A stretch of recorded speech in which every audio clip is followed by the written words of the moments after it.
A cardinal lands on your fence. Relaxed, confident, stays for 10 minutes like he owns the place. The next morning, a wren approaches the same fence and bolts before its feet even touch the wood. Same yard, same feeder, same time of day. You've seen this, maybe dozens of times. One bird treats your yard like it's home. Another acts like the place is on fire. Most people assume it's because some birds are just bolder than others, shyer. That one species is friendly and another isn't. They're wrong. The real answer has almost nothing to do with personality. And what's actually going on in your yard, the thing the birds are reading like a book you can't see, is far more interesting than that. The reason some birds trust your yard and others avoid it goes back millions of years. Long before there were houses, long before there were yards, every bird that approaches your space is running a calculation, a risk model, built by tens of millions of years of ancestors that survived because they read landscapes correctly, and ancestors that didn't pass on their genes. By the end of this, you'll understand what your yard is actually communicating to birds. Not the version you think you're presenting, the version they're reading. Because here's the thing, your yard is sending signals every single day. You just can't hear them. There are 4 layers to this. We'll go through each one. The sound map, how birds hear your yard before they see it. Most people think birds judge a yard the way we do. They look at it. They see the feeder, the trees, the shrubs. If it looks safe, they come down. That's almost completely wrong. Bird behavior researchers have known for decades that most songbirds assess a new environment with their ears first, not their eyes. Before a chickadee or a wren lands in your yard, it has already built what ornithologists call an acoustic map. It's listening for the pattern of other birds in the area. It's listening for what's missing. Both matter. A yard with the steady murmur of small bird chatter, sparrows, finches, juncos doing low-contact calls registers as safe. A yard that's silent, even one with a beautiful feeder full of premium seed, registers as suspicious. Silence in nature almost never means peace. So when a wren approaches your yard and hears nothing, its nervous system reads that as, something is wrong here. The risk model says, don't land. This is why your first regular visitors matter so much. They're not just feeding, they're broadcasting. If you want more birds, you want noisy birds first. House sparrows and goldfinches at a feeder are essentially advertising. Their chatter tells passing birds, this place is fine, we've been here a while, nothing bad happened. A yard with one quiet bird is colder to a passing wren than a yard with 20 noisy ones. Birds aren't drawn to peace. They're drawn to the right kind of noise. But sound is only the first filter. The second one is geometry, and this is where things get strange. The predator geometry. And here's the part that most bird books never explain. You probably think a yard with lots of cover-dense bushes, thick trees, full hedges is automatically more attractive to birds than an open one. Cover means safety, right? Half right.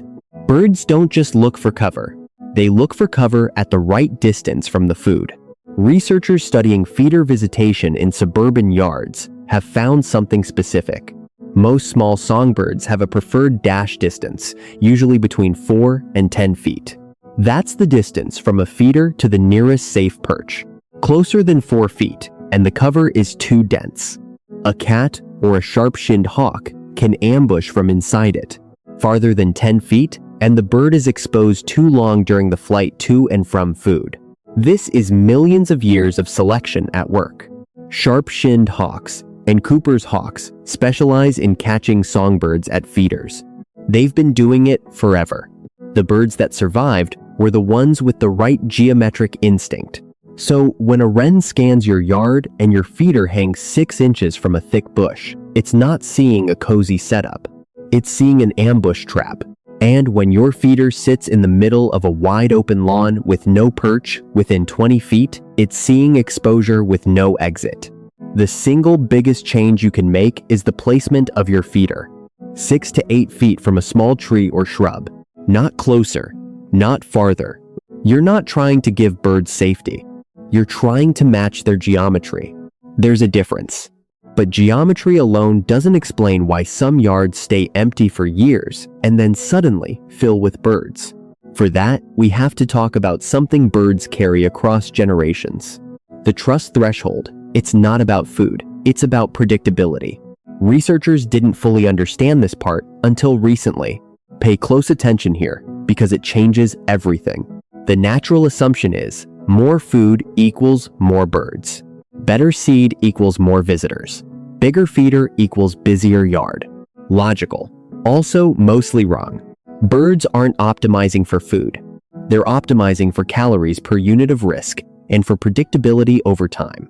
Two different equations, both more important than what's in the feeder. Studies of foraging behavior in cardinals, blue jays, and chickadees show that birds will routinely abandon a high-value food source if the risk profile around it is bad. They'll fly past your feeder full of premium seed and land in a yard with cheaper food, if that yard reads as safer. But here's the part that surprised researchers. Birds track negative events with extraordinary accuracy and largely ignore positive ones. A single bad afternoon in a yard creates a behavioral marker that can last for years. 20 good days don't erase one bad one. What earns trust is not generosity. It's the absence of negative surprises. A bird's nervous system is built to notice change.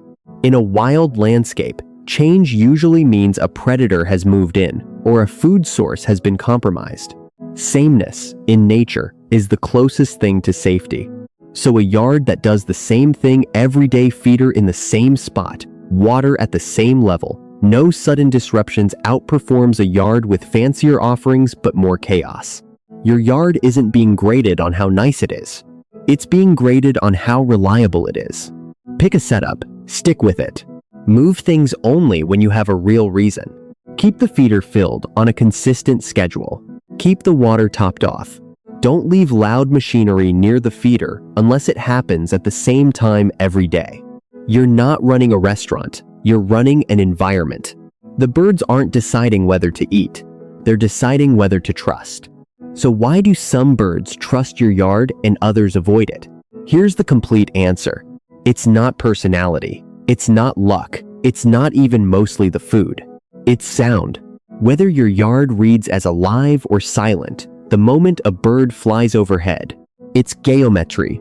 Whether the cover sits at the right distance from the feeder, matching the dash distance built into a bird's instincts. It's memory. What the local bird culture has learned about your yard, the good and the bad, and what it's quietly passed on to the next generation. And its predictability. Whether your yard is the same yard, day after day, with no negative surprises waiting, a wren that bolts and a cardinal that stays aren't seeing different yards. They're reading the same yard with different thresholds. The cardinal is bigger, bolder, less concerned with overhead threats. The wren has every reason to be careful. But once you know the layers, you can move every layer in your favor. The next time you see a bird hesitate at your fence line, you'll know something that most people standing right next to you will never know. Go test this. Tomorrow morning, before you fill the feeder, just stand at your back window for a minute and listen. Notice what your yard actually sounds like. That's the first thing every bird hears before it decides whether to land. Then, watch where the birds stage from the perch they use, right before they hit the feeder. Measure that distance. That's the geometry their ancestors built for them. Did any of this surprise you? Drop a comment and tell me what you always thought the answer was. What did you assume was making birds avoid your yard? I read every one.